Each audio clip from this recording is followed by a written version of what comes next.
الحمد لله الذي جعل صلاة الجمعة من شعائر الإسلام وفرضها على أمة محمد عليه الصلاة والسلام لتكون مكفرة لذنوب مطهرة للآثام. نشهد أن لا إله إلا الله وحده لا شريك له الذي يكرم المؤمنين والمؤمنات برؤية جماله في دار السلام.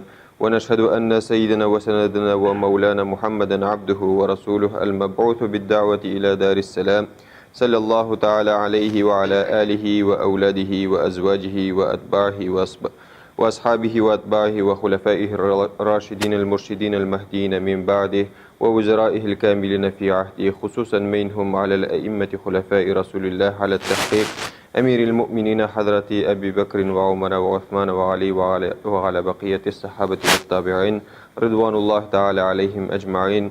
أيها المؤمنون الحاضرون، اتقوا الله وأطيعوه، إن الله مع الذين اتقوا والذين هم محسنون. قال الله تعالى في كتابه الكريم: أعوذ بالله من الشيطان الرجيم، بسم الله الرحمن الرحيم. إن عدة الشهور عند الله 12 شهرا في كتاب الله يوم خلق السماوات والأرض منها 4 حرم. صدق الله العظيم. وقال النبي صلى الله عليه وسلم: أكرموا رجب يكرمكم الله بألف كرمة يوم القيامة. Allah subhanahu wa ta'ala har barchalarımızın cuma günleri mübarek kılsaydı, har barchalarımızga da tiyişli savaplarına erişirge, şu ibadetlerimizni kılırga tiyişli derecesine erişirge nasip etseydi, hem de indi alдағы günlerimizde de Allah Teala'nın koşkanlarını ütep, şulay birgelikte, dostlukta, kardeşlerçe yaşap, birge ibadetlerimizni kılıp yaşarga nasip etseydi. Indi bugünkü günde bu cumgalarga da katnaşa almayan kardeşlerimizge de alдағы cumgalarımızda birge bir safta basıp namazlarımızını okurga, ibadetlerimizni kılırga, tiyişli şulay savaplarına erişirge nasip etseydi. Allah subhanahu wa ta'ala alda okup ötken ayette şulay deb ayta: "İnne iddete'ş-şuhuri indallahi 12 şehran" deb ayta. Dürüstlükte deb ayta, aylarının sanı Allah Teala karşında 12 aydır deb ayta. 12 ayga bölgen, yani Allah Teala özü bölüp şu 12 ayını karar kılgan. Fi kitabillahi yevme halaqas semavati vel arda.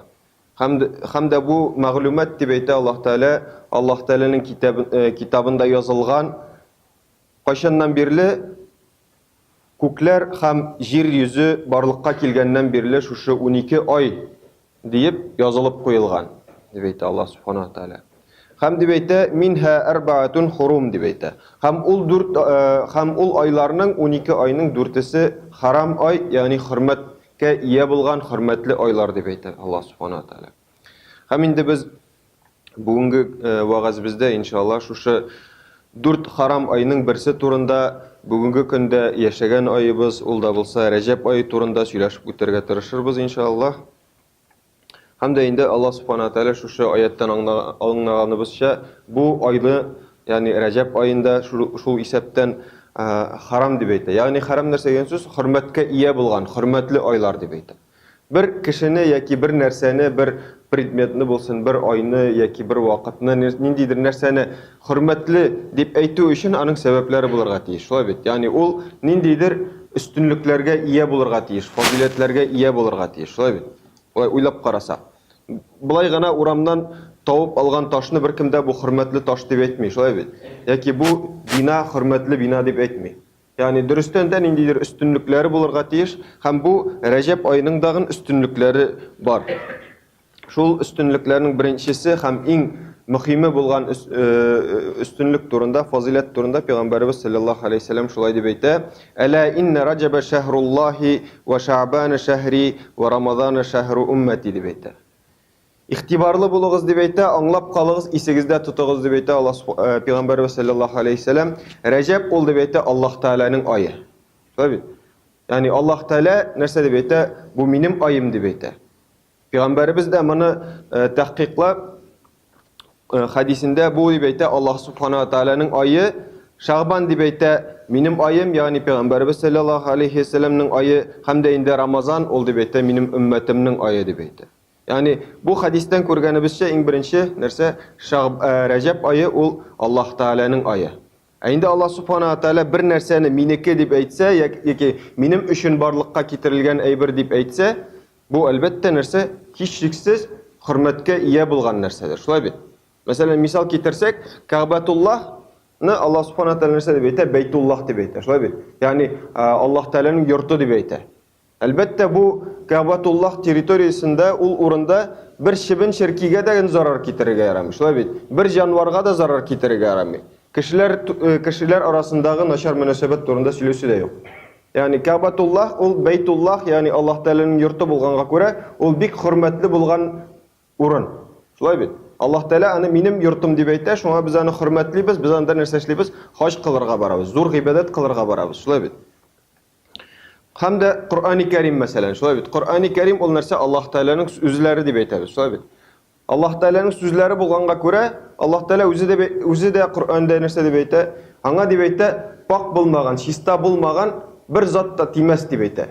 Без дә шуңа күрә Коръәни Кәримгә тик тәһарәт белән генә тия алабыз. Шулай бит. Тик тәһарәт белән генә тия алабыз. Иң хөрмәтле урында тотабыз. Шулай бит. Теләсә кая ыргытмыйбыз, туалетка, ваннага алып кирмибез, ягъни чиста урында, хөрмәтле урында гына тотырга тырышабыз. Чөнки бу нәрсә Аллах Тәаланың сүзләре, Аллах Тәаланың безгә карата, безгә булган мөрәҗәгате. Һәм башка шундый мисаллар китерергә була. Бу дагын нәрсә Рәҗәб дәген безнең Аллах Субхана Тәала нәрсә дип әйтә? Бу дип әйтә, минем айым дип әйтә. Шуңа күрә ул да нәрсә бик хөрмәткә ия булган ай булырга тиеш. Ягъни бу иң беренче һәм иң төп өстенлеге булып тора Рәҗәб аеның. Шулай ук Рәҗәб айы безгә, ягъни уммати Мухаммадкә бүләк итеп бирелгән Рамазан аена керә торган бер ишек булып тора. Шулай бит. Ягъни Рәҗәб аеннан башлана безнең Рамазан аена бара торган юлыбыз. Һәм дә инде Рәҗәб тән соң Шәгъбан һәм аннан соң нәрсә Рамазан аена керәбез. Шулай бит. Ягъни Рамазан айы безнең өчен нинди ай ул? Бик зур булган, зур савапларга ирешә торган, зур дәрәҗәләргә ирешә торган ай. Шуңа күрә Рәҗәб аның ишеге булып тора. Бер ишеге булып тора. Мәсәлән, монда да мисал китерсәк, бер урынга кергән вакытта, өйгә мәсәлән кергән вакытта яки башка бер бинага кергән вакытта иң тур башына үтер өчен нәрсә эшләргә кирәк? Иң беренче подъезддан кирәргә кирәк. Шулай бит. Аннан соң прихожийга килергә кирәк, аяк киемен салырга кирәк, киемебезне салырга кирәк, үз киемен салырга, кулларны юырга. Шуннан соң гына без нәрсә тур башына менеп утыра алабыз. Шулай бит. Чистарынганнан соң, әзерләнгәннән соң гына. Монда да шулай ук Рамазан аендагы савапларга, зур дәрәҗәләргә ирешер өчен шушы Рәҗәб айы, Шәгъбан айы булган ике зур ишектән үтеп, үзебезне, калбыбызны, йөрәгебезне, рухи дөньябызны, тәнебезне, акылыбызны шушлай итеп әзерләргә кирәк. Шулай бит. Чөнки ел буенда нинди генә гөнаһ кылмадык, нинди генә ризык ашамадык, шулай белепме белмичә, ниндидер гөнаһлар, ниндидер начар булган әйберләр тәнебезгә, рухыбызга тәэсир итәргә мөмкин. Һәм дә инде шушы Рамазан аенда тулы дәрәҗәсендә савапларын алу өчен, иң зур дәрәҗәләргә ирешер өчен безгә нәрсә шушы ишекләр аша, шушы әзерлекләр аша үтеп кирергә тиешлебез. Шулай бит.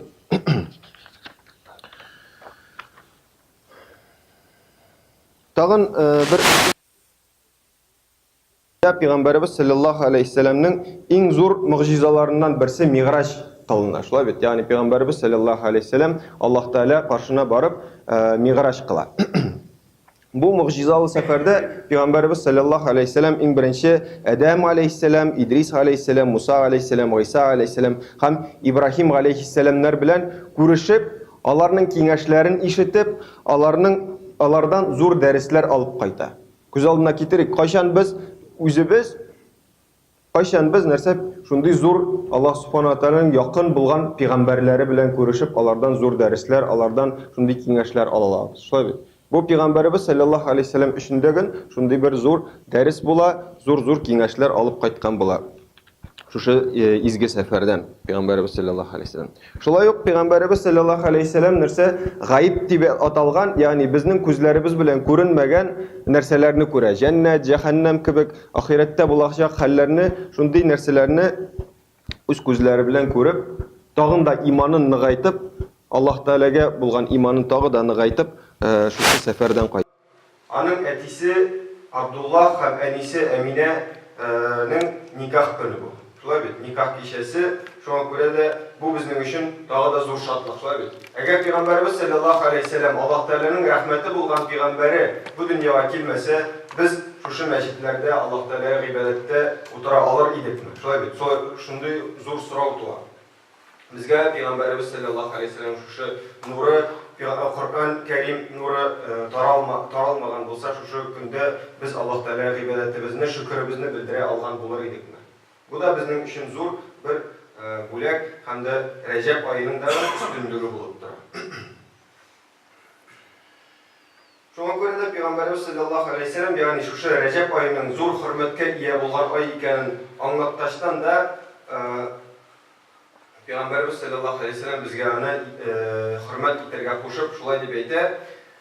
Ekrimu Recep'e yukrimkumullah bi elfe kerametin yevmel kıyameti dep aytdi. Siz dep aytdi Recep ayın ikram itiniz. Yani anı hürmet itiniz. Ul ayda yumartlığınızı görsetdiniz. Allah subhanahu wa ta'ala da sizni kıyamet gününde 1000 tapkır ortağırak hürmet iter dep aytdi. Yani bir ayını hürmet etken için nerse Allah subhanahu wa ta'ala bizni 1000 tapkır kıyamet gününde ortağırak hürmet iter dep aytdi Peygamberimiz sallallahu aleyhi ve sellem.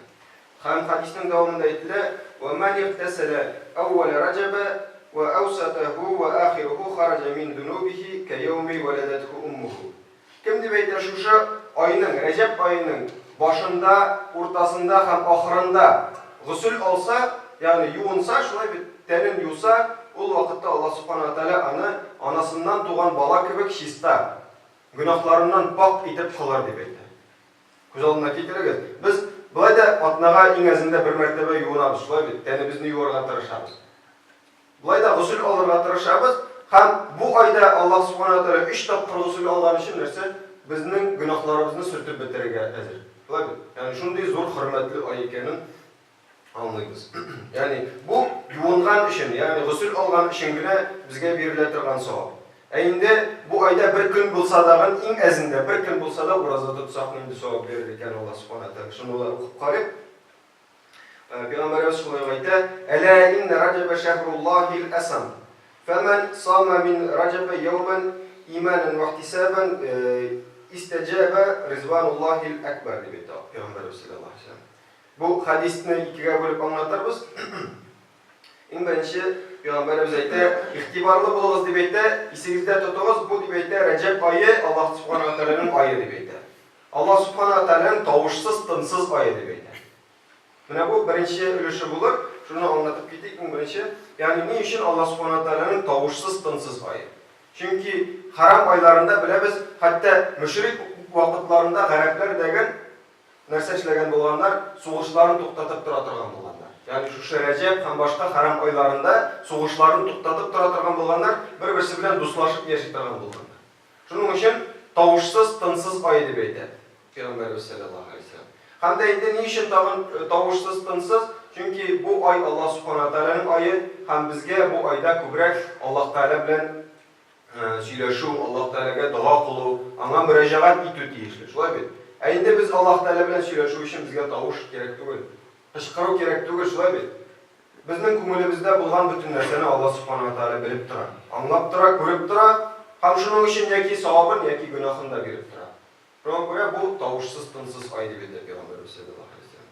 Ham endi hadisning ikkinchi ulushuna kelganda, "Faman sama min Rajaba yawman" kim deb aytadi? Birgina kun bo'lsa da iymon bilan ham Alloh taolaning rahmatini umid etgan holda roza tutsa, birgina kun bo'lsa da bu kishiga Alloh subhanahu wa taolaning buyuk rizolig'i vojib bo'lar deb aytdi. Buyuk rizolig'ina erishuv vojib bo'lar deb aytdi Peygamberimiz sallallohu alayhi vasallam. Ko'z oldingga keltira olasizmi? Alloh taolaning rizolig'i uchun har kunni narsalar ishlarga tirishamiz. Umar radhiyallohu anhu har ish men Alloh taolo rizolig'i uchun narsa ishladim deb so'rab turgan bo'lgan. Biz şu Recep ayında bir gün roza tutup bilen nerse şu rizalıkta büyük rizalığına erişirgen mümkünçülüğümüz var. Yani lakin şartı var, imanlı hem Allah'tanın şu rahmetine ümit etken halde rozamızı tuttuğa deyişliyiz. Bu sefer bir gün roza tutkan için bulan Allah subhanahu wa ta'ala'nın bizge karada bulayı. Yani ikinci hadislerde 3 gün uraza tutkan için besme küpmü so vağda ite Allah subhanahu teala 700 bin gıybedet kılgan soğuk gıybedet ite. 700 bin gıybedet. Yani biz 7 yıl günahsız yaşayalmıyoruz. 70 de değil. 7 yıl günahsız yaşayalmıyoruz. Ama da Allah subhanahu teala 3 gün uraza tutkan için 700 bin yıl gıybedet soğuğu nasip ite.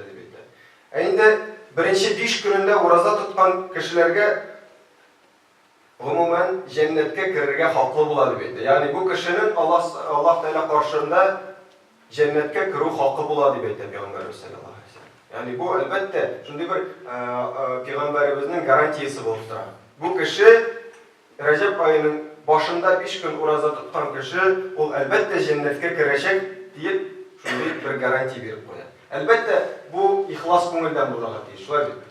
İhlas көңілден bulmasa bu sevaplarga erişe olmayacakız.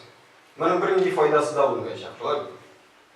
Hem şimdi bundan kalada, urazadan kalada namazlar var Recep ayında, türlü mahsus duaları var. Alarında inşallah özünüz eğer kızıksınsanız, eğer şu zor sevaplarga erişirge dileseniz, kitaplardan ya ki hazretlerden sorap biliştirirge mümkün. Bu da sizge de bir ilim arttırığa bir fırsat bulur, sizge degen bir kızıksını uyatır, hem de Allah subhanahu teala özünüzün iliminizi de arttırır, şu sevaplarga da eriştirir.